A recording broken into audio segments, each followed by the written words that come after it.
Well, hello everybody and welcome back to my channel, or if you're new, hello, welcome to my channel. My name is Sophie. I hope you are all doing amazingly well, and before we start this video, I really think you need to click that subscribe button, just saying, hint hint, nudge nudge. Dealing with a chronic illness can be, let's say, tricky? Okay, no, it can be really hard. Like, honestly, it is probably the hardest thing I have ever had to deal with in my life, is dealing with chronic illness and all the things that come with that. And every time you think you're on an up, you end up going down, but you go down further than you were last time. And it's just this big old cycle of difficultness, to put it nicely. And I'm sure some of you are screaming at your computers right now or your phones like, nope, it is difficult as anything. But maybe not with polite words, but you know, YouTube and all that kind of thing. So along the way, we kind of figure out tips and tricks and things that help us to get through it and make it as easy or as comfortable as possible. So I thought I would share some of the things that I have found that have helped me along the way, because, you know, sharing is caring, and I know that when I'm having difficult times, these are the kind of videos that I look for. So I thought, you know, let's share it, let's share it, let's share it. So yeah, let's jump into the video. So the first one is that I look at is who I'm surrounding myself with. Now, it might seem really obvious that it's who you surround yourself with that really helps you get through, but as I've learned along the way, not everyone is showing their true side and what they would be like when it actually comes down to it. And when people say they have chronic illness and they lose a lot of friends, I would agree that I have lost a lot of people, like in terms of people have left my life, or I've blocked them out of my life. But I wouldn't necessarily say that it's losing, because if they're not true and they're not really there for you, then you haven't really lost anything. You've just gained more energy to use for yourself and for the ones that really are there. So I've really focused on finding people that are true, that are really there for me, that I can have a laugh with, but I know that when it comes down to it, like, they are there for me. It is difficult to find, but I will say that I have found a lot of true people in my life since having my illness. So I try and look at it as a positive in some ways, is that I have found people that are really true to me and mean a lot to me, and I know that whilst I can have the biggest laugh with them, I know that should I need them, they truly are there and they want to learn and understand, you know, my conditions. They don't just go, oh cool, you've got this. They're like, tell me about it, like, I want to learn about it, what does that mean, like, how can I help you if, you know, if you don't feel good. Like, they're true, and that's really important to have around you, because times can get really hard, and if you have people that are there truly supporting you, then you've got that extra support and the extra push to get you through it. And that's really, like, without them, I definitely would not be where I am right now. The second thing is organisation, which I still haven't quite mastered that one yet, let's be honest. I am not very good at organisation and sticking to organisation and time.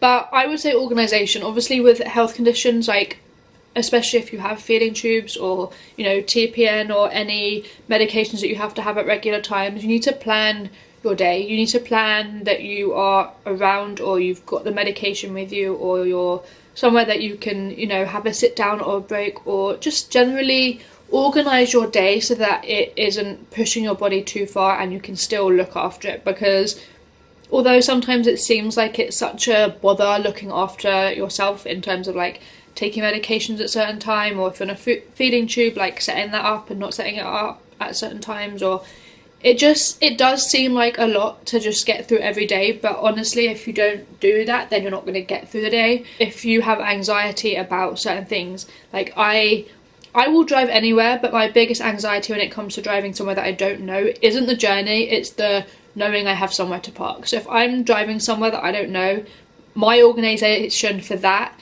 is making sure that there's somewhere to park, because that's what stresses me out for some reason. So I need to know that there's somewhere to park. And on that note, my third thing will be pacing, which I am really horrific at. I'm trying to get better, but I'm not very good at it. But pacing does help, and when I have managed to do it, it does help massively. I'm just not very good at it. I'm that person that just likes to keep going and get everything done that I want to get done.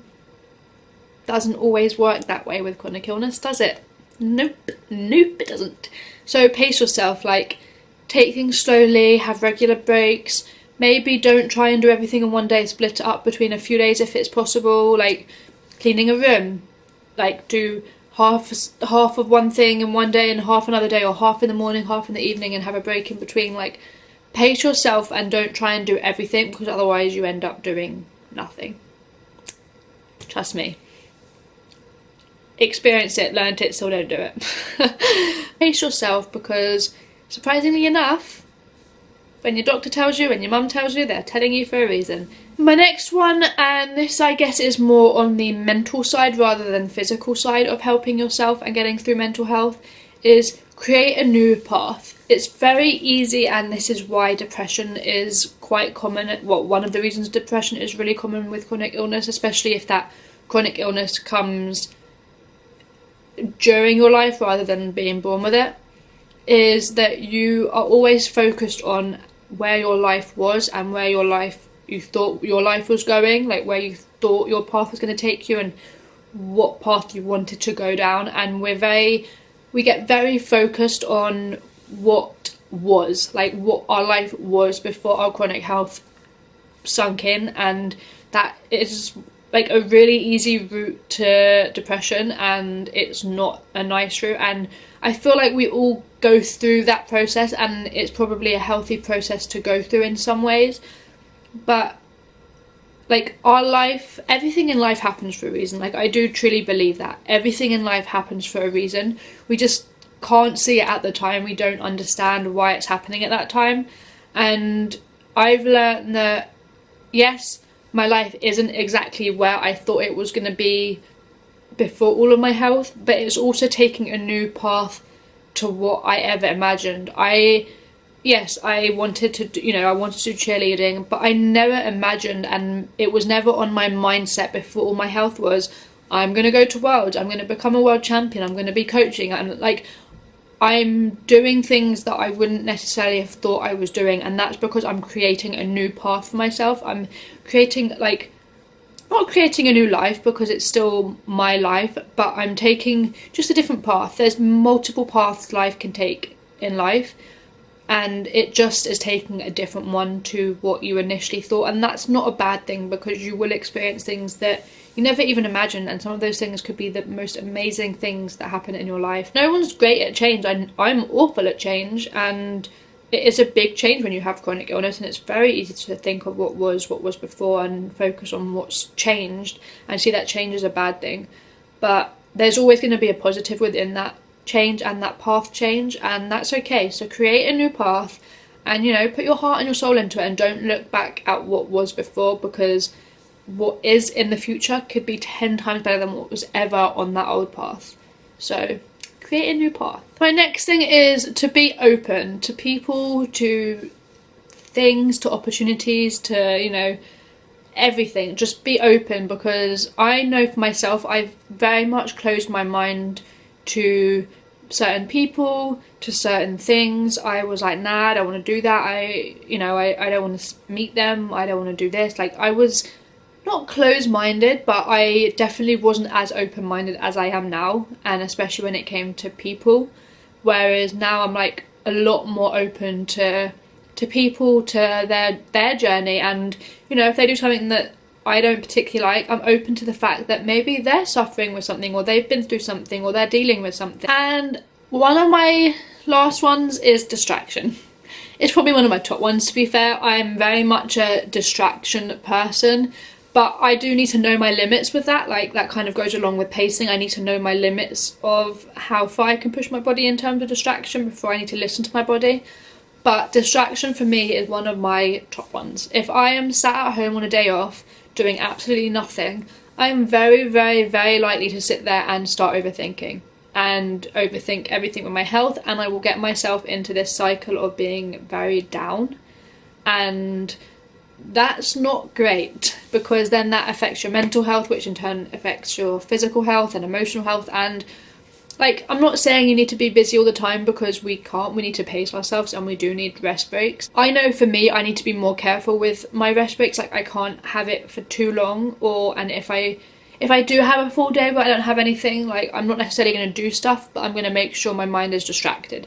Whether that's watching a TV program that makes me laugh, whether that's talking to someone, you know, on Skype, whatever it is, I try and mentally I'm still doing something. So while I physically might be resting, my brain is still doing something. It's still involved in something. It's still, you know, focused on something that is going to distract myself from, you know, nothing. But even if you're in a hospital and you're waiting for a hospital appointment that you're really nervous about, sit and do a friggin' like Sudoku or a game on your phone. Like, I've come across some great hospital games that get me through, you know, having my pain injection and stuff like that. And the last one, and probably also one of the most important ones that I have found, again for me, that works really well, is having a sense of humour with it. It's very easy to get down about these things and cry about these things and get affected when people make a joke out of it.